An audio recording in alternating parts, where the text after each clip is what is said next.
자, 여러분 안녕하십니까? 자, 이 시간에는 179페이지 입지론 볼 텐데, 그 입지에서는 이제 가장 중요한 것이 주거 입지, 산업별로 주거 입지, 그 다음에 상업 입지, 공업 입지, 그 다음에 도시 구조하고 지대 이론 중심으로 설명되어 있는데, 자, 먼저 이제 그 주거 입지 하기 전에 입지에 대한 기본 개념부터 이제 확인해 봐요.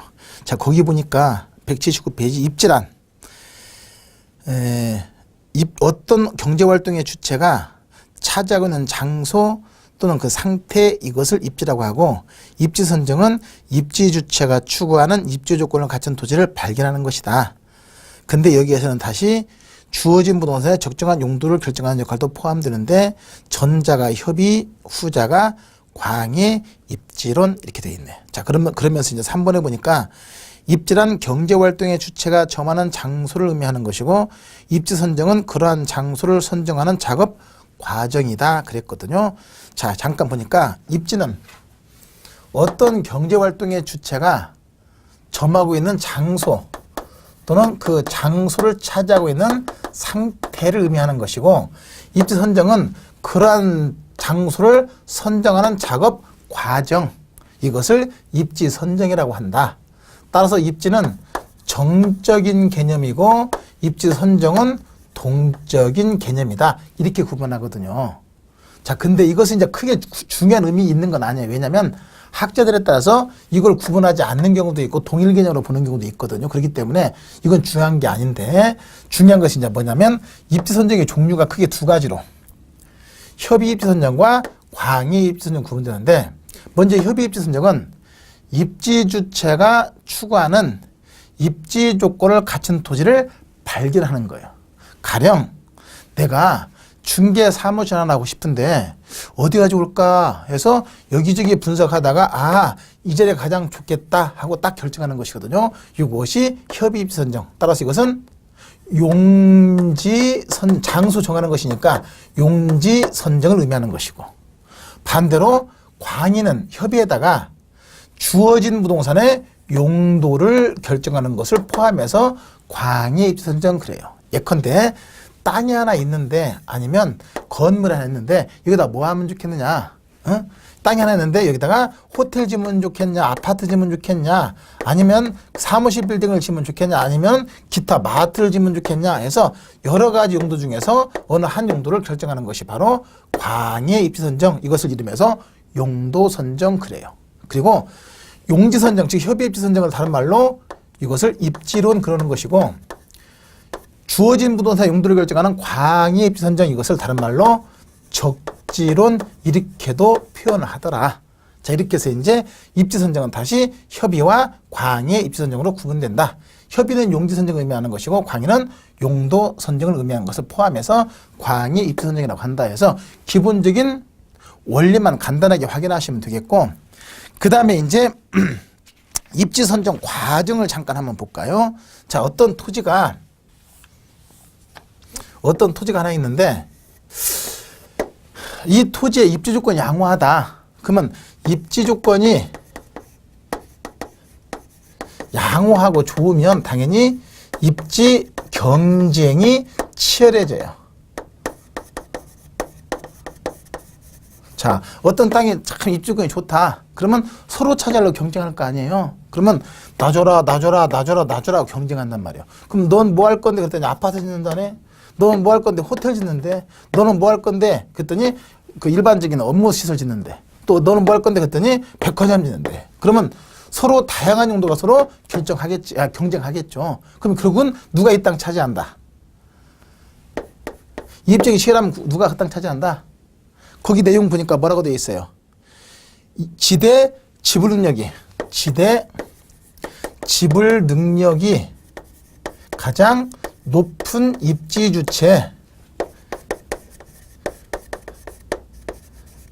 그 토지가 할당된다. 자, 이 말의 의미는 뭐냐면 자, 아파트 질 것이다. 그러면 아파트 짓는데 쓰여지는 비용과 예상되는 수익을 근거로 해서 수익성 분석했더니, 이걸 이제 수익성 분석의 가장 대표적인 방법이 순현가거든요. 순현가, 이건 다음에 이제 투자 분석에 배울 거예요. 순현가를 분석했더니 아파트 지면 20억의 순현가 발생한다. 순현가가 20억이라는 것의 의미는 아파트를 지으면 투자자의 요구하는 수익을 충족하고도 20억의 수익을 더 얻을 수가 있다는 의미거든요. 근데 호텔 지으면 15억이 예상된다. 사무실 빌딩 지으면 13억이 예상된다. 백화점 지으면 5억이 예상된다. 그러면 둘 다 요구하는 수익을 충족하도 이만큼 더 얻을 수 있기 때문에 다 가능성이 있는 거거든요. 그러면 이 중에서 가장 지불률이 가장 높은 입주자가 가장 수익을 많이 발생시키는 거잖아요. 그러면 가장 수익이 많이 발생하는, 즉 순위가 가장 높은 것이 뭡니까? A가 되죠. 그러면 A로 그 지대 지불률이 가장 높은 입주자가 A가 되면서, 즉 아파트가 되면서 아파트 짓는 용도로 그 토지가 할당된다. 이것이 이제 입지 경쟁을 통한 입지 선정 과정이 된다. 이렇게 보시면 돼요. 그러면 그만큼 수익이 많이 발생하니까 당연히 집가는 어떻게 되고? 상승하고 토지 이용은 집약화된다. 이렇게 이제 논리가 설명되는 것이거든요. 그래서 다시 한번 정리해보면 입지 선정 과정은 입지 경쟁을 통해서 선정되되, 먼저 입지 조건 양호하면 입지 경쟁이 치열해지고, 입지 경쟁이 치열해지면 그 결과 지대 지불능력이 가장 높은 입주처의 그 토지가 할당되고, 그러면서 입지 선정이 이루어지는 것이고, 그에 따라서 집가는 상승하고, 왜냐하면 수익이 많이 발생하니까 그에 따라서 토지 이용이 집약화된다. 자, 여기까지가 이제 입지 경쟁을 통한 입지 선정 과정. 그것이 여러분들 180페이지 참고에 나와 있는 내용들이거든요. 쭉 읽어보시면 이제 그렇게 해서 의미가 간단하게 설명돼. 이건 굉장히 복잡하게 설명은 되는데 간단한 건 이거거든요. 이렇게 해서 가장 수익을 많이 발생할 수 있는 입주주체에 그 토지가 할당되고, 그만큼 수익이 많이 발생하니까 집가는 상승하고 건물 높이는 높아지면서 토지 이용이 집약화된다. 이렇게 의미를 해석하고 확인하시면 돼요. 자, 그 다음에 이제 네 번째 내려가서 180페이지 하단에 입지 조건의 평가 기준 그랬는데, 이것은 뭐냐면, 자, 입지 선정을 하려면 먼저 입지 조건이 좋으냐 나쁘냐 하는 것을 평가해서 판단해야 되거든요. 근데 그 평가 기준이 용도에 따라 다르더라. 그랬을 때 주거지는 거주의 쾌적성과 생활의 편리성, 이런 것이 높은 토지가 입지 조건이 양호한 토지죠. 그래서 주거 입지는 거주의 쾌적성과 생활의 편리성이 바로 입지 조건의 평가 기준. 상업지는 매출과 수익성, 공업지는 생산성과 비용성, 그를 통한 극대 이윤. 그리고 네 번째 농업입지는 농업 생산성, 임업입지는 임업 생산성, 이런 것이 이제 입지 조건이 좋으냐 나쁘냐를 판단할 때 그 평가 기준 된다. 거기까지만 딱 정리해 두시면 돼요. 어렵지 않거든요. 자, 이렇게 해서 이제 입지 경쟁과 입지 조건의 평가 기준까지 확인하고, 이렇게 하면 이제 입지에 대한 기본적인 개념들, 원리들은 쭉 확인해서 정리가 되신 것이고, 자, 그러면 이제 용도별로, 산업별로 입지 선정에서 먼저 주거 입지 선정, 최적의 주거 입지 선정 설명돼야 되는데, 먼저 181페이지 보시면 농업 입지에서 튀내내 농업지 입지로 쭉 설명되는데 좀 복잡하네. 넘어가서 보니까. 근데 이것은 뒤에 지대 이론과 같이 연결되어 있기 때문에 지대 이론 설명하면서 같이 돌아와 설명드릴 거거든요. 그래서 우선 이 시간에는 이건 좀 건너뛰세요. 아주 건너뛰는 건 아니고 다음에 지대 이론 한 3시간, 2시간 후에 다시 또 지대 이론 설명하면서 같이 설명드릴 테니까 그때 같이 확인해서 보시면 되겠고, 이제 이어서 184페이지 주거입지부터 보세요. 그 다음에 이제 상업입지, 공업입지 쭉 설명드릴 텐데, 먼저 이제 주거입지에선 최적의 주거입지 선정해서 기본 과정과 최적의 주거입지 선정 과정을 설명하고 있는데, 자, 그 원리 잠깐 확인해 봐요. 자, 그러면 자, 이것이 이제 어떤 원리를 설명하는 거냐면, 자, 도시가 이렇게 형성되어 있어요. 도시가 전제 조건이. 그리고 도시 한 가운데 중심부에 모든 기업이 다 이 도시 한 가운데 집중돼 있다고 가정해서 전제하는 거예요. 전제가 가정한다. 이 얘기는 뭐냐면, 여기에 살고 있는 모든 사람들은 전부 다 어디에? 도심 쪽으로 출퇴근한다고 전제해서 이제 논리가 전개되는 것이거든요. 자, 그랬을 때 각각의 가정마다 어때? 소득은 한정돼 있어요. 무한대로 존재해요. 소득은 한정돼 있죠. 그래서 한정된 소득으로 이제 소비 행위를 할 때 주택을, 근데 보통 소비 행위할 때 이제 주거비와 비주거비로 나누어서 지출한다고 가정했어요. 그래서 주거비를 얼마 쓸 것이고 나머지 주거비 이외에 나머지는 전부 다 비주거비를 했거든요. 그래서 주거비를 얼마를 쓰고 아니면 나머지 비주거비를 얼마 쓸 것인가 하는 것은 소득을 갖고 있는 사람이 소비 행위를 함에 있어서 가장 효용의 극대화를 추구하는 과정에서 주거비와 비주거비의 지출 비율이 결정되는 것이거든요. 그래서 한정된 소득으로 소비 행위할 때는 가장 효용이 극대화되는 수준에서 보통 주거비를 결정한다. 이렇게 보시면 돼요.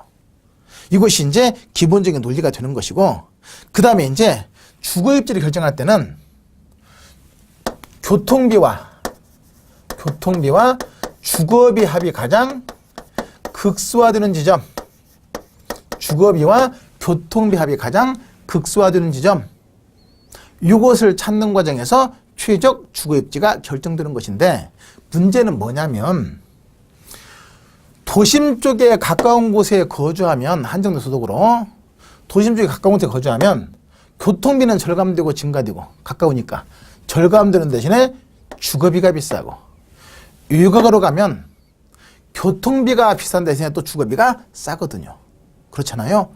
주거비도 싸고 교통비도 싸면 이 두 개 합계가 가장 극소화되면서 그것이 가장 최적의 주거입지가 될 텐데, 문제는 도심 쪽에 거주하면 교통비가 싼 대신에 주거비가 비싸고, 유곽에 거주하면 반대로 교통비가 비싼 대신에 주거비가 싸다 보니까 단순히 주거비와 교통비만을 비교해서는 가장 비용이 극소화되는 최적의 주거입지를 찾기가 어렵더라. 그래서 가장 비용이 극소화되는 최적의 주거입지를 찾기 위해서 도입되는 개념이 바로 한계 주거비용과 한계 교통비용, 그래요. 자, 그러면 이제 좀 어렵긴 한데 다른 거 그냥 신경 쓰지 말고, 자, 일단 다른 거 신경 쓰지 말고 머리 복잡하니까 간단하게 기업이 다 도심에 있다는 것은 도심을 출퇴근한다고 전제했을 때 도심 쪽에 거주하면 주거비가 싼 대신에 주거비가 비싼 대신에 교통비가 싸고, 유곽은 교통비가 비싼 대신에 주거비가 싸고 하다 보니까 주거비와 교통비 합이 가장 최소화되는 최적 주거비를 찾기가 어렵더라. 그래서 가장 비용이 극소화되는 최적의 주거입지를 찾기 위해서 도입되는 개념이 한계 주거비용과 한계 교통비용인데, 먼저 한계 주거비용은 도심에서 유곽으로 나감에 따라서 주거비는 전략되어 증가돼요. 전략되죠? 유곽으로 가면 주거비는 싸니까. 그래서 도심에서 유곽으로 나감에 따라서 단위 거리당 전략되는 주거비의 전략분, 이것을 한계 주거비용. 유곽으로 갈수록 주거비는 전략되기 때문에 한계 주거비용은 마이너스 표시한 거예요. 반대로 한계 교통비용은 도심에서 유곽으로 감에 따라서 교통비는 어떻게 돼요? 증가되죠? 그랬을 때 도심에서 유곽으로 나감에 따라서 단위 거리당 증가되는 교통비의 증가분, 이것을 한계 교통비용, 그래요. 그리고 한계 교통비는 교통비는 유곽으로서 증가되기 때문에 한계 교통비용은 플러스로 표시되는 거예요. 자, 이제 보니까 갈수록 태산인데 많이 어렵네. 이걸 풀어서 이제 확인해 봐요. 그러면 도심에서 유곽으로 가면서 단위 거리당 전략되는 주거비의 전략분이 한계 주거비용이고, 도심에서 유곽으로 나감에 따라서 단위 거리당 증가되는 교통비의 증가분이 한계 교통비용인데, 한계 주거비용은 도심 쪽은 싸고 비싸고, 비싼 대신에 유곽으로 갈수록 작아지는 것이고, 한계 교통비는 도심 쪽은 싸고 비싸고 비싼 대신에 유곽으로 갈수록 전략된다. 자, 여기서 이제 생각이 멈출 거예요. 그죠? 머리가 복잡하니까 지금부터 이제 풀어서 이제 확인해 봐요.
자, 교통비는 도심 쪽은 싸고 비싸고 싼 대신에 외곽에서 점점 교통비는 증가해요.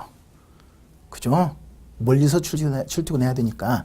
그럼 여기서 이제 한계 주거 비용은 도심에서 외곽으로 일정 거리당 단위 거리당 증가되는 교통비의 증가분이에요. 그러면 도심 쪽에서 똑같은 만약에 3km씩 나간다. 3km씩 나간다 할 때 일정 거리당 증가되는 교통비의 증가분이 도심 쪽에는 증가폭이 어떻고 크고 가면 갈수록 증가폭이 작아지는 것이거든요. 그러면 요 부분이 바로 한계 교통비용을 의미한다. 이렇게 보셔야 돼. 자, 만약에 거리의 정비라면 10, 20, 30, 40, 50 그러겠지. 그러면 나머지가 다 10, 10, 10, 10이 되겠죠. 근데 도심 쪽은 증가폭이 크고 육아라서 증가폭이 작아지는데 그 이유가 도심에서의 단위 거리당 교통비가 외곽에서의 단위 거리당 교통비보다 비싸서 그래요. 그 이유가 왜냐?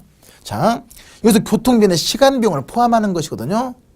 도로에서 버리는 시간이 많으면 교통비가 비싼 거라고 보시면 돼요. 그럼 그랬을 때 도심 쪽은 어때요? 싱싱 달려요? 기어다녀요? 기어다니잖아요. 그러다 보니까 단위당 교통비가 어때요? 비싸요. 반대 육각은 싱싱 달리잖아. 따라서 단위당 교통비가 싼 것이거든요. 단위당 교통비가 싼 것이거든요. 그러다 보니까 육가로 가면서 점점 단위당 교통비가 싸니까 증가폭이 그만큼 어떻게 되는 거예요? 작아지는 것이거든요. 그래서 요 부분, 요것이 바로 한계 교통비예요. 그러면 여기서는 10이 증가하고 8이 증가하고 이건 6이 증가하고 4가 증가하고 2가 증가 그러잖아요. 그러면 요 노란 부분이 바로 노란 부분이 이거죠. 노란 부분이 바로 한계 교통비용이 된다. 이게 교통비 자체는 육가로 가서 증가하지만 한계 교통비는 일정 거리 나감에 따라서 단위당 증가되는 교통비의 증가분은 도심 쪽은 어떻고 크고 가면 갈수록 작아지기 때문에 한계 교통비용 곡선은 도심은 크고 이거라서 작아지기 때문에 한계 교통비용 곡선이 우하향한다 그러는 거예요. 여기서 이해가 끝나야 돼요. 그렇게 해서 설명되는 것이거든요. 근데 그 이유가 도심에서의 단위 거리당 교통비가 외곽에서의 단위 거리당 교통비보다 비싸기 때문이다. 여기까지 딱 정리하는 것이고, 그 다음에 주거비는 도심 쪽은 주거비가 비싸고 가면 갈수록 싸지는 것이거든요. 그랬을 때 한계 주거비용은 뭐냐면 도심에서 육각으로 일정 거리 나감에 따라서 단위 거리당 전략되는 주거비의 전략분 이것이 한계 주거비용. 그럼 여기서는 얼마 전략되고 9원, 여기서는 6, 여기서는 3, 여기서는 2 이런 식으로 주거비의 전략폭이 도심 쪽은 크고 가면 갈수록 작아지는데 그 이유가 도심에서의 단위 면적당 임대료가 외곽에서의 단위 면적당 임대료보다 비싸기 때문에 도심 쪽은 조금만 나가도 전략폭이 크지만 가면 갈수록 전략폭이 작아지면서 한계 주거비도 도심 쪽은 크고 외곽 갈수록 작아지면서 한계 주거비 곡선이 이렇게 우하향한다 그러는 거예요. 여기까지가 포인트예요.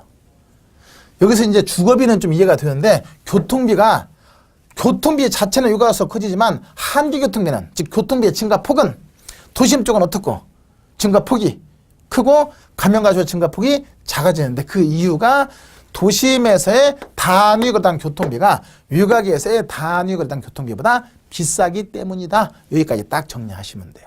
자, 그러면 이제 요 한계 주거비용과 한계 교통비용을 비교해서 가장 최적의 주거비자를 찾는데 한계 주거비용이 한계 교통비용보다 크다. 그러면 이 그림에서는 이 부분이네요.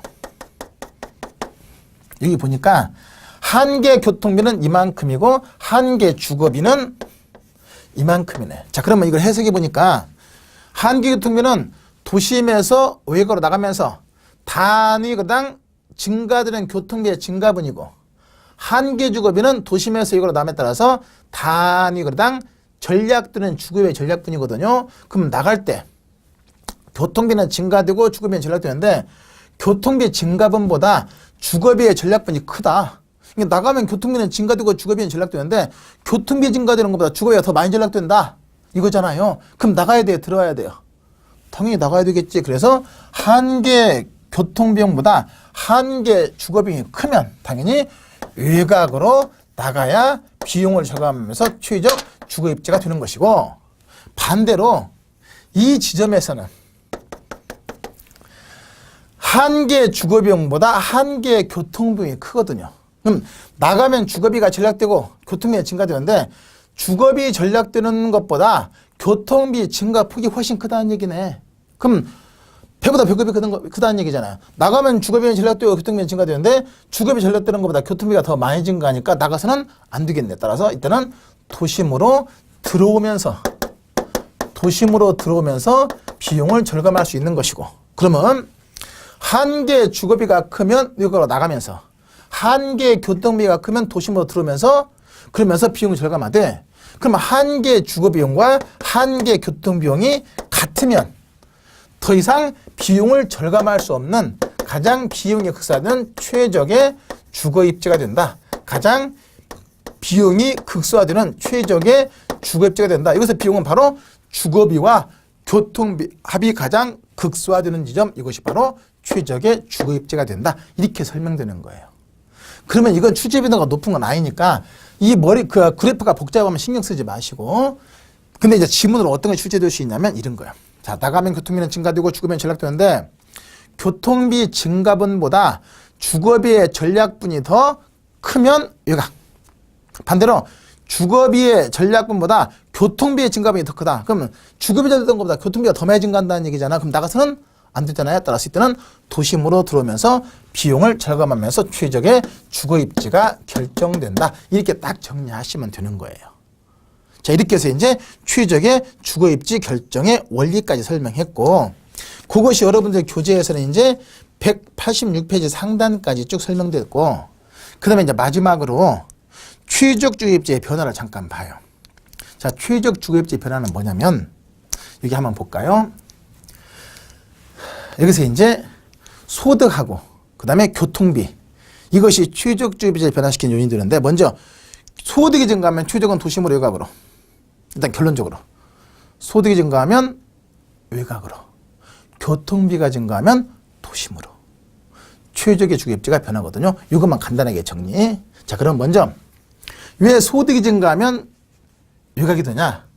자, 소득이 증가하면 당연히 한 개 주거비용이 증가해요. 왜냐? 여기 한번 볼까요? 소득이 증가하면 주거비 지출이 많아져요, 적어져요? 많아지지. 왜냐하면 주어진 소득으로 주거비와 비주거비로 나누어서 지출하는데 전체 소득이 2배 증가하면 이것도 같이 2배씩 증가하겠지. 그렇잖아요. 그래서 소득이 증가하면 이 주거비가 전체로 증가해요. 그러면 이게 2배씩 증가한다고는 80, 그 다음에 60이 이런 식이잖아. 그럼 이것도 2배씩 증가하겠지. 그렇잖아요. 이게 소득이 증가하면 이 주거비가 전체적으로 2배씩 증가한다고 한다면 이것도 2배씩 증가하는 거나 마찬가지거든요. 그래서 소득이 증가하면 주거비 증가하고, 주거비가 증가하면 한 개의 주거비용이 증가하고, 한 개의 주거비용이 증가한다는 것은 한 개의 주거비용 곡선이 전체적으로 증가하니까 상향으로 이동하면서 최적의 주거입지는 여기가 되네. 즉 외곽으로 나가는 것이고, 그래서 소득이 많은 고수층이 도시 외곽에 거주한 이유를 이렇게 설명할 수가 있는 것이고, 반대로 이제 교통비가 증가하면, 자, 교통비가 전체로 증가하면 이건 교통체증이 심해지는 거거든요. 그럼 교통체증이 심해지면 당연히 도심으로 들어오겠지. 당근 보세요. 교통비가 이것이 2배씩 증가하면 이것도 몇 배씩 증가. 똑같이 2배씩 증가하겠지. 그렇잖아요. 이것이 2배씩 커지면 이것도 2배씩 커지는 거거든요. 20, 36, 그 다음에 48, 그러니까 20, 16, 12 이렇게 증가하겠지. 그래서 소득이 교통비가 증가하면 한 개의 교통비도 같이 증가하는 거예요. 한 개의 교통비가 증가하면 한 개의 교통비 곡선이 이렇게 상향으로 이동하면서 최적의 주거입지는 도심 쪽으로 들어오고, 그래서 소득이 증가하면 외곽으로, 교통비가 증가하면 도심으로. 그리고 이제 그러면 소득 증가하고 교통비 증가하면 이때는 최적 주거입지는 어느 것이 더 많이 증가하냐? 소득이 더 많이 증가하면 외곽, 교통비가 더 많이 증가하면 도심으로 들어온다. 이렇게 정리가 딱 되는 것이거든요. 여기까지만. 나머지도 다른 내용도 있는데 이것은 그렇게 중요한 거 아니에요. 응? 기본적으로 이것만 다 읽어낼 줄만 아시면 되거든요. 그래서 이것이 가장 핵심 포인트. 나갈 때 주거비는 전략되고 교통비는 증가되는데 교통비 증가되는 것보다 주거비가 더 많이 전략되면 외곽으로, 반대로 주거비 전략되는 것보다 교통비가 더 많이 증가하면 도심으로, 그리고 소득이 증가하면 외곽으로, 교통비가 증가하면 도심으로 최적 주거입지가 변화된다. 그것만 딱 정리하시면 돼. 이거 그래프 굉장히 복잡하고 또 한 개 주급이 한 개 계통이 나오니까 한 개 느끼거든. 그런 거 하지 마시고 그냥 원리만 딱 정리해. 지금 제가 정리해드린 원리만 딱 정리해서 확인해도 시험 보내는 전혀 문제 없거든요. 그 정도만 정리해서 확인해 두시면 되겠고. 그 다음에 187페이지 하단에 보시면 이제 주거지 입지 조건에서 일반적 입지 조건 그리고 자연적 조건에서 쭉 설명되어 있죠. 이것이 이제 주거지로서 입지 조건이 좋으냐 나쁘냐를 평가할 때 평가 요소들, 그렇죠? 요소들, 뭐 지형, 지세 이런 것들이 있으니까 참고로 해서 보시면 되거든요. 그 정도만 간단하게 체크해 두시면 돼요. 자, 이렇게 해서 이제 최적의 주거 입지를 중심으로 해서 주거 입지 이론 정리해서 확인해 주시면 되는데 이것은 크게 출제 빈도가 높은 거 아니니까 좀 어려우면 그냥 아까 정리했던 요것만 간단하게 확인해서 넘어가도 큰 문제 없어요. 잘 정리해 두시고 그 다음에 이제 상업입지론 들어가서 보세요.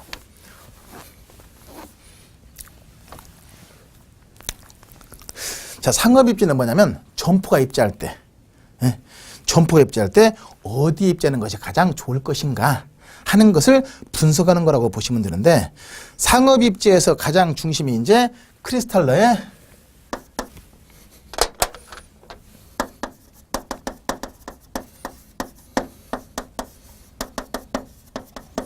중심지 이론인데 자 여기서 잠깐 용어를 잠깐 확인해 봐요. 중심지하고 상권의 개념을 먼저 정확하게 이해해야 내용의 이해가 쉬워지시거든요. 자 그럼 먼저 중심지하고 상권의 개념 잠깐 보니까 189페이지 1번의 기억을 한번 보세요. 서로 다른 재화를 제공하는 상점들은 어떤 입지에 서로 밀집하게 되는데 이러한 밀집 지역을 중심지라고 부른다. 중심지의 주요 기능은 주변의 배후 지역의 재화나 용역을 제공하는 것에 있다 그랬네요.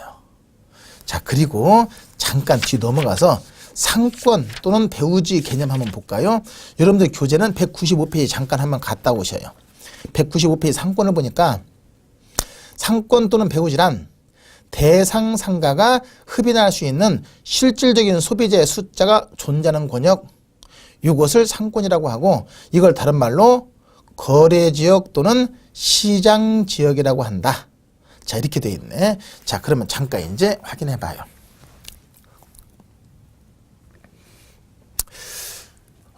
동대문 시장 아니면 남대문 시장 아니면 무슨 백화점 이마트 롯데마트 이런 여러 가지 아니면 동네 시장들 자 이런 것들은 전부 다 중심지입니까 상권입니까? 지금 상권이라고 대답하고 싶어 미치겠죠? 아니요 중심지 점포의 밀집지역 주변의 배후 지역의 재화나 서비스를 제공하는 장소 이것이 중심지 점포의 밀집지역 이게 중심지이고 그 중심지를 이용하는 고객이 존재하는 권역을 상권 또는 배후지 그래요. 전혀 생각과 다르잖아요. 상권이라고 생각했던 분들 잘 다시 바꿔야 돼요. 그러니까 동대문 시장, 남대문 시장, 아니면 롯데마트, 이마트, 아니면 동네 재래시장 이거 전부 다 뭐이고 중심지, 점포의 밀집지역이고 그 중심지를 이용하는 고객이 거주하는 지역을 상권 또는 배후지라고 한다. 그래서 중심지는 주변의 배후지역에 재화나 서비스를 제공하는 장소, 점포의 밀집지역 이것을 중심지라고 하고 상권은 중심지를 이용하는 고객이 존재하는 권역 이것을 상권 또는 배후지 그런다. 자 그러면 동대문시 상권은 어디입니까? 동대문 지역이 아니라 이건 동대문 시장은 그 시장 중심지이고 동대문 시장 이용하는 범위가 어디예요? 전국이잖아요. 그럼 전국이 바로 동대문 시장의 상권이라고 보시면 돼요. 그렇잖아요. 그래서 그 개념을 정확하게 구분해서 정리가 돼야 나머지 내용이 이해가 쉬워지는 것이거든요.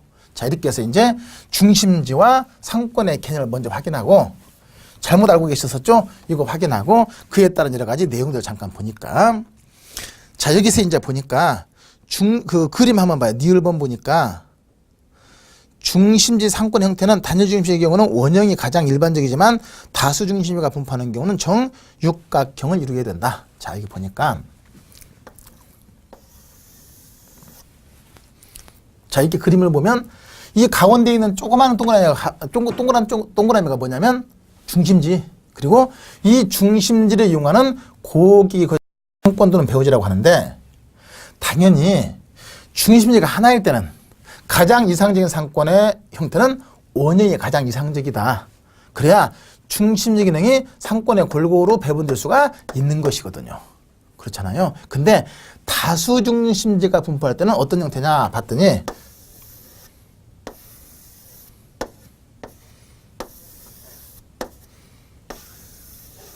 자, 다수 중심지가 분포할 때는 상권 형태가 원형이면 이런 데는 중심지 기능이 도달이 안 되잖아요. 즉 서비스 미도달제가 발생할 수 있고. 그럼 이걸 없애려니까 이제 어떻게 해요? 이게 겹쳐버리거든요. 응? 겹쳐버리면 그럼 이런 데는 이 중심지하고 이 중심의 경쟁이 심해버리죠. 그럼 이것도 불필요한 경쟁이 발생할 수 있고, 따라서 서비스 미도달제도 발생하지 않고 불필요한 경쟁도 발생하지 않게 하려면 상권의 형태가, 가장 이상적인 상권의 형태가 정육각형이면,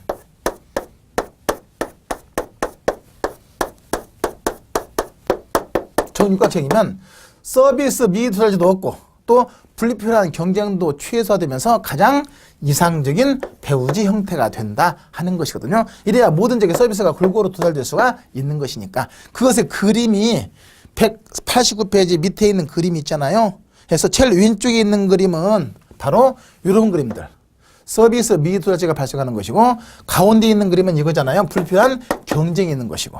따라서 서비스 미도달제도 없게 하고 불필요한 경쟁도 최소화시키려면 가장 이상적인 배우지 형태는 정육각형이 가장 이상적인 배우지 형태가 된다.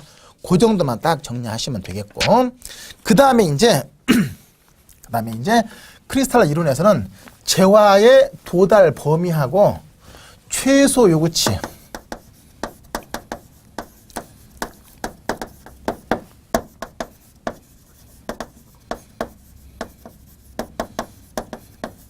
자, 요거 구분하는 것이 포인트인데, 자, 한번 볼까요? 189페이지 제일 밑에 있는 거. 재화의 도달거리는 소비자가 물품 구입을 위해서 기꺼이 교통비를 지불하고는 거리로서 고객에게 재화나 서비스를 제공할 수 있는 최대한의 거리이고, 최소 요구치는 기업이 그 기능을 유지하고 계속 존립하기 위한 이윤을 발생시키는 최소한의 수요 수준 또는 판매 수준을 최소 요구치라고 한다. 자, 그러면 이제 한번 볼까요? 점포가 있으면 이게 중심지가 되겠죠? 그랬을 때, 자, 중심지가 하나 유지되려면 최소한 상권은 이 정도는 형성이 돼야 된다. 중심지가 유지되기 위한 최소한의 수요 수준, 이것을 뭐라고 하고, 이것이 바로 최소 요구치, 중심지 기능이 유지되기 위한 최소한의 수요 수준, 이것이 최소 요구치 그래요. 이 최소한 이 정도는 돼야 배우지 범위가 이 정도는 돼야 중심지가 유지될 수가 있다는 것이거든요. 근데 재화의 도달 범위가 훨씬 넓게 형성되어 있다. 훨씬 넓게 형성되어 있다. 그럼 이것은 실제 형성된 상권의 범위거든요. 그러면 최소한 이 정도는 돼야 중심지가 성립할 수 있다는 것인데, 실제 형성된 재화의 도달 범위는 훨씬 넓게 형성되어 있다라고 한다면 당연히 중심지가 성립할 수가 있을 것이고, 반대로 최소한 이 정도는 돼야 최소 요구치가 이 정도는 돼야 된다는 것인데, 근데 실제 형성된 상권 범위는 훨씬 작게 형성되어 있다. 재화의 도달 범위가 작다. 그러면 최소 이 정도는 돼야 되는데 실제 형성되는 범위는 이거밖에 안 된다라고 한다면 이것은 최소 요구치를 충족할 수가 없는 것이니까 중심지가 성립할 수가 없는 것이거든요. 따라서 크리스탈의 중심지론에 의하면 중심지가 성립되려면 최소 요구치가 재화의 도달 범위 내에 있어야 된다. 최소 요구치가 재화의 도달 범위 내에 있어야 된다. 그러니까 최소 이 정도가 돼야 된다는 것인데, 실제 형성된 상권의 범위는 훨씬 더 넓게 형성돼야 중심지가 성립할 수가 있다. 해서 이제 그 그림이 190페이지 위에 그림으로 간단하게 정리되어 있잖아요. 해서 190페이지 제일 위에 최소 요구치보다 재화의 도달 범위가 넓으면 중심지가 성립이 가능한 것이고, 오른쪽에 재화의 도달 범위보다 최소 요구치가 더 크면 이때는 중심지가 성립이 불가능하다. 그것만 간단하게 정리해서 확인하시고 의미까지 간단하게 확인하시면 되고, 마지막 정리 한번 해볼까요? 3번의 바로 밑에 크리스탈라의 중심지를 요약해서 중심지 기능 또는 상권의 크기에 따라서 중심지를 고차 중심지, 저차 중심지, 중간에 중차 중심지 이렇게 구분하고 그에 따른 수요자의 도달 거리를 파악하는 것이 크리스탈라의 중심지론이 된다. 그럼 예를 들어서 동대문 시장, 남대문 시장 이것은 고차 중심지, 그죠? 동네마다 있는 시장은 중차 중심지, 집 앞에 있는 슈퍼나 구멍가게는 저차 중심지 이렇게 구분하는 거예요. 그럼 당연히 저차에서 고차로 갈수록 어때요? 중심지 기능이 더 크고 다양한 중심 기능을 갖는 것이다. 이렇게 보시면 되고, 이어서 니은번 고차 중심지수로 거리가 더 멀고 저차 중심지로 가깝다. 이게 쉽게 동대문 남대문 시장은 고차이고 동네 슈퍼는 저차라고 보시면 금방 얘기할 수 있잖아요. 그리고 3번 디귿번 고차 중심지수 그 규모가 크고 다양한 중심 기능을 갖고 있는 거 아까 설명했고요. 그리고 저차 중심지에서 고차로 갈수록 중심지 수는 저차 줄어든다. 그러면서 수는 피라미드형을 이룬다. 그러니까 고차는 가장 수가 좋고 중차는 좀 많고 저차는 훨씬 많아지죠. 그렇게 본다면 수가 그죠? 수는 훨씬 더 저차가 많다. 동대문 시장 하나지만 동네 슈퍼는 무수하게 많잖아요. 그렇게 보시면 되고, 나머지 중차원 중심지가 포용하는 저차 중심지 수는 고차 중심지로 갈수록 그 분포도가 줄어든다. 왜냐하면 고차 근처에서는 워낙에 고차로 갈수록 그만큼 흡인력이 커지다 보니까 그 근처에서는 저차가 버텨내기가 어렵거든요. 그러나 중차로 가게 되면 그 옆에는 저차가 어느 정도 버틸 수가 있기 때문에 중차에서 고차로 갈수록 그 주변에 저차 중심지의 분포는 줄어들 수밖에 없는 것이거든요. 그 정도만 간략하게 정리해 두시면 돼요. 이제 크리스탈의 중심지로는 그냥 중심 유형을 고차 중심지, 중차 중심지, 저차 중심지. 고차 중심지에서 제공되는 재화가 고차의 재화, 저차 중심지에서 제공되는 재화가 저차의 재화, 이렇게 해서 그 원리만 간단하게, 근데 어렵지 않으니까 그 의미만 간단하게 체크해서 확인해 두시면 되는 것이거든요.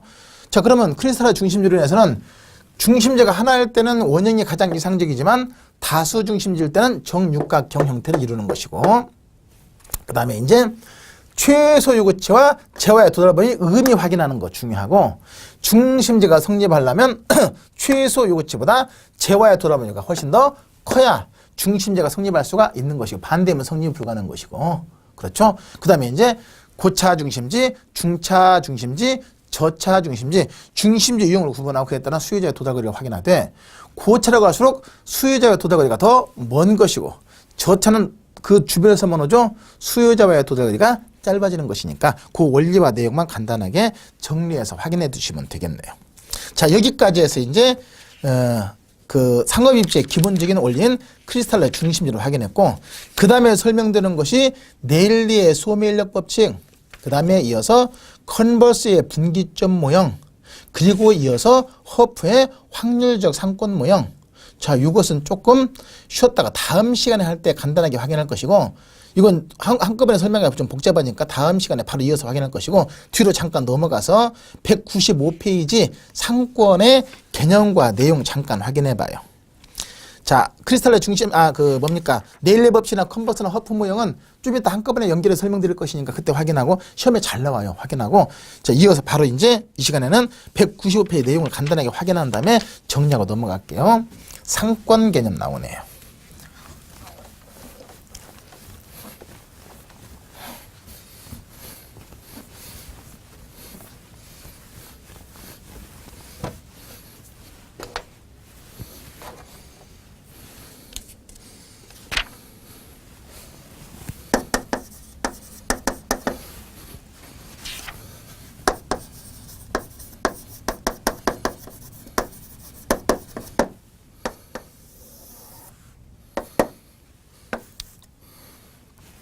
자, 먼저 상권 또는 배우지. 상권 또는 배우지란 195페이지입니다. 앞에 부분은 다음 시간에 이어서 하고요.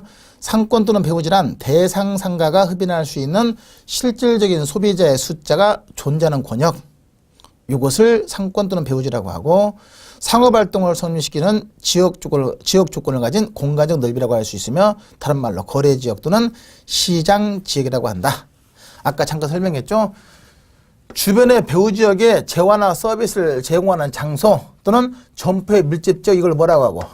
중심지라고 하고, 그 중심지를 이용하는 고객이 거주하는 권역, 이것을 상권 또는 배후지, 다른 말로 거래지역 또는 시장지역, 이렇게도 표현한다.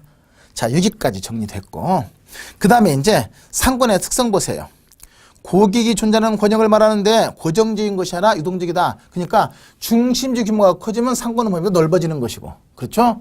얼마든지 발전, 스위트 등에 변화할 수 있는 것이고, 인구 밀도가 높고 지역 면적이 넓고 소득이 높을수록 좋은 상권이라 할 수가 있다. 당연하죠. 배후지 내에 인구가 많고 지역 면적이 넓고 소득이 높을수록 좋은 상권으로 형성되는 것이고, 나머지 소비자의 생활 권역과 기업의 활동권이 직접 또는 간접적으로 겹치는 공간, 지역 공간, 이것이 상권 또는 배후지, 의미 확인하고, 연구 결과 또는 경험 법칙은 말 그대로 경험 법칙이니까 읽어보시면 돼요. 어렵지 않아요. 그냥 읽어보고 의미만 확인하시면 되고, 문제는 이제 배후지 획정 방법 3가지. 시장 침투법, 공간 독점법, 그 다음에 분산 시장 접근법. 그렇죠? 분산 시장 접근법 3가지가 있는데, 자, 이것에 대한 대학 교재는 막 탄젠트, 사인, 코사인 막 이런 거 나오거든요. 복잡해요, 그런 것은. 여기서 뭐만 확인하시면 되냐면, 그 각각의 상권 획정 방법이 어디에 쓰이는가, 그죠? 어디에 쓰이는가, 그리고 그 사례 유형만 간단하게 체크하시면 되는데, 먼저 시장 침투법은 상권이 서로 중첩되어 있을 때, 겹쳐 있을 때, 상권이 서로 겹쳐 있을 때 배후지를 획정하는 방법인데, 대표적인 것이 이제 거기 보니까 뭐뭐 있어요. 선매품점, 전문상가, 경쟁점포 그랬는데, 보통 이제 백화점이나 할인점 같은 것은 어때? 서로 상권이 겹쳐 있을 수 있죠. 이런 경우 한마디로 경쟁이 가장 심할 때 백화점이나 슈퍼 이런 것이거든요. 이런 것에 많이 쓰이는 거, 백화점이나 슈퍼 이런 곳에 많이 쓰이는 것이 시장 침투법이고, 반대로 공간 독점법은 상권이 완전히 분할되어 있을 때, 이것은 중첩되어 있을 때는 시장 침투고, 완전히 분할되어 있을 때 이것은 이제 거리 제한을 두거나, 그죠? 거리 제한을 두는 업종이나, 아니면 또 뭐 있을까? 지역 독점력이 있는 것들. 지금은 그렇지 않지만 예전에는 어때? 주유소도 거리 제한 뒀잖아요. 또 주류시장의 경우, 또 소주시장의 경우에 지역별로 다 다르죠?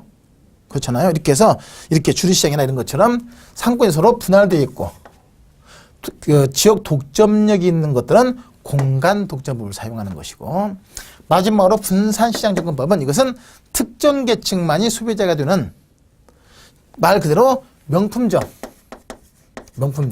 특정 계층만이 소비자가 되는 경우에 분산시장 접근법, 뭐 고급 가구점, 고급 가방, 뭐 고급 또 뭐 있을까, 뭐 차량, 뭐 이런 거 있을 수 있죠. 이렇게 해서 명품점들, 이것이 분산시장 접근법, 이렇게 매우 전문화된 상품들을 취급하는 점포는 분산시장 접근법을 사용한다. 이렇게 해서 그 대상만 간단하게 확인하시면 돼. 다시 한번. 시장 침투법은 상권의 경계가 서로 겹쳐 있을 때, 중첩되어 있을 때 많이 쓸 때 백화점이나 슈퍼 많이 쓰는 것이고, 공간 독점법은 상권이 완전히 분할되어 있을 때, 즉 지역 독점력이 있을 때 공간 독점법, 주류시장이나 아니면 뭐 체인점들. 그 다음에 분산시장 접근법은, 이것은 말 그대로 매우 그 특정 계층만이 소비해야 되는 매우 전문화된 상품을 취급하는 점포들의 분산시장 접근법에서 그 개념과 적용 대상만 간단하게 정리하시면 돼요. 나오면 그것이니까 그 정도 확인하시면 되겠고, 그 다음에 196페이지 공간균배 원리. 자, 이걸로 이제 이 시간 마무리합니다. 공간균배 원리는 경쟁관계에 있는 점포 상호 간에 배우지의 공간을 서로 균등하게 배분한다. 이게 공간분배 원리. 논리는 어떻게 전개되냐?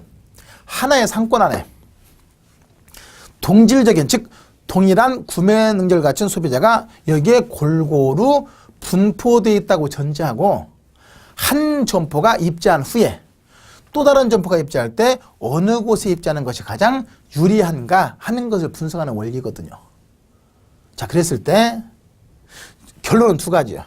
배우지의 중앙에 집중하는 경우가 있고 반대로 분산 입지하는 경우 있는데, 자, 예를 들어서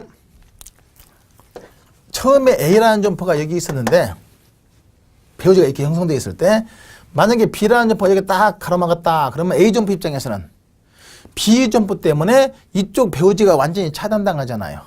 그러니까 아우 짜증나 그러면서 안으로 치고 들어올 수 있고, 그럼 B 점포는 또 너는 뭐냐 이놈아 그러면서 같이 또 치고 들어오면서 그러면서 배우지의 중앙에 집중하는 경우가 생길 수 있고, 반대로 A 점포가 여기 입지했을 때 C 점포가 여기 딱 입지하면 너는 너대로 가고 나는 나대로 가고 해서 처음부터 어떻게 분산해서 입지하는 경우가 있을 수가 있다 해서 두 가지로 결론 내려지는데, 먼저 배우지가 좁고 수요의 교통비 탄력성이 작을수록 집중, 반대로 배우지가 넓고 수요의 교통비 탄력성이 클수록 분산 입지, 이렇게. 자, 그러면 잠깐 보니까 배우지가 좁으면 굳이 퍼질 이유가 없잖아요. 중앙에 집중하는 건 맞고, 배우지가 워낙에 넓으면 유곽에서 도심으로 오기가 힘드니까 처음부터 분산 입지하는 것은 좋아요. 근데 교통비 탄력성이 이제. 자, 그러면 예를 들어서 점포가 여기에 집중되어 있다고 가정해봐요. 그랬을 때 여기 살던 갑순이가, 유곽에 있는 갑순이가 도심까지 옷을 사러 간다. 근데 옷값이 만약에 50만 원이다. 근데 옷값은 50만 원인데 여기까지 가려면 시간 비용, 교통비 등 여러 가지 비용이 많이 들겠죠. 하루 다 날려버려야 되니까. 그래서 여기 교통비가 예를 들어서 그 시간거리까지 포함해서, 시간 비용까지 포함해서 한 5만 원이라고 가정해봐요. 그러면 옷값은 50만 원이지만 왔다 갔다 교통비나 시간 비용이 또 5만 원 추가로 소요되네. 그렇잖아요. 그럼 그럴 때 나는 이거 주고라도 여기 가야 되겠다. 이 동네에서는 촌스러워서 옷을 사 입을 수가 없다. 여기까지 가야 되겠다. 지 몸매는 생각도 않고 그런단 말이에요. 그러면 이런 경우에 여기까지 가야 되겠다.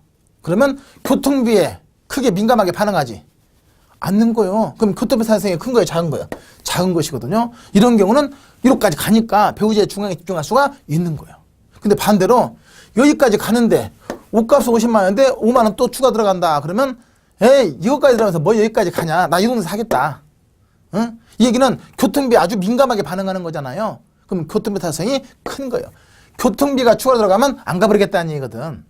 그럼 교통비에 민감하게 반응하는 것인가? 교통비 탄력성이 큰 것이거든요. 그럴 때는 안 가버리니까 근처로 가야 되겠지? 그래서 분산 입지한다. 이렇게 되는 것이거든요. 그럼 이게 결론을 정리하면 좁고 작으면 집중, 넓고 크면 분산, 이렇게 암기하시면 돼. 배우지가 좁고 수요의 교통비 탄력성이 작으면 집중, 배우지가 넓고 교통비 탄력성이 크면 분산 입지. 이게 딱 결론 내려지는 거거든요. 그것이 197페이지 그 위에 5번에 결론으로 딱 정리되어 있는 거잖아요. 그걸 잘 정리해서 확인해 주시면 되고, 그것에 의해서 구분되는 입지 유형별 점포 유형이 집심성, 집재성, 산재성, 그리고 국부적 집중성 점포 구분되네요. 자, 이것을 잠깐 보니까 이 공간균배 원리에 따라서 분석되는 점포 유형이, 집심성은 배우지의 중심부에 집중하는 것이 유리한 점포. 이게 업종 관련 없이 그냥 배우지의 중심부에 집중해서 입지하는 것이 유리한 점포. 대표적인 것이 뭐였어요? 거기 보니까 도매점, 백화점, 고급 음식점, 보석점, 미술품점 등등 있죠? 이것이 집심성. 이것을 의미만 확인하시면 되지 그 점포까지 다 암기할 거 아니에요. 왜냐면 요즘에는 그것과 좀 다른 것이니까 원리만 확인하시면 되고, 집재성은 이것도 배우자의 중심에 모이긴 하되 같은 업종에 동종 업종끼리끼리 모여 있는 것이 유리한 것이 집재성. 그러니까 똑같이 중심에 모이는 건 똑같은데 업종과 관계없이 그냥 중심부로 모이는 게 유리한 것은 집심성이고, 같은 업종끼리끼리 모이는 것이 유리한 것은 집재성이고, 처음부터 분산 입지에 유리한 것이 산재성. 그리고 마지막으로 모이기는 모이되 특정지에 끼리끼리 모이는 게 유리한 거, 이것이 국부적 집중성 점포. 대표적인 것이 이제 농촌지역 가까운 곳에 농기구상, 비료상, 종묘상, 어촌지역 가까운 곳에 어구점, 이런 식으로 해서 소비자가 특정지로 한정돼 있을 때 많이 입지하는 것이 바로 국부적 집중성 점포 유형해서 크게 네 가지: 집심성, 집재성, 산재성, 국부적 집중성 점포. 다시 정리. 자, 공간균배 원리에서 분석되는 입지형별 점포 유형이 업종 관계없이 배우지의 중심부의 입지에 유리한 것은 뭐이고? 집심성. 같은 업종 끼리끼리 한 곳에 모여 유리한 것은 집재성. 같은 업종의 점포가 서로 분산 입지하는 것이 유리한 것이 산재성. 그리고 마지막으로 같은 업종의 점포가 국부적 중심지에 끼리끼리 모여서 유리한 것이 국부적 집중성 점포. 이렇게 구분되는 것이고, 그 다음에 마지막 하나 더 해볼까요? 198페이지 보시면 상품에 따른 상점의 종류해서 편의품점, 선매품점, 전문품점. 이것은 이제 어떤 상품을 취급하느냐, 일상의 필수품을 취급하는 점포. 이것이 뭐이고? 편의품점. 일상의 필수품. 대표적인 것이 뭐예요? 동네 슈퍼. 그죠? 이것이 편의품점. 그것은 이제 조금만 접근성에 떨어지면 안 가버리죠. 그래서 접근성이 가장 중요시 된다. 그 다음에 두 번째가 이제 선매품점. 선매품점은 고객이 상품의 가격, 스타일, 품질 등을 여러 상점과 어떻게 해서 비교해서 골라 산다. 선매가 골라 산다. 고를 선자죠. 골라 사는 것이 선매품점. 이건 특히 이제 거기 보면 가구, 부인용 의상, 보석류 여러 군데 들러서 골라 사는 거.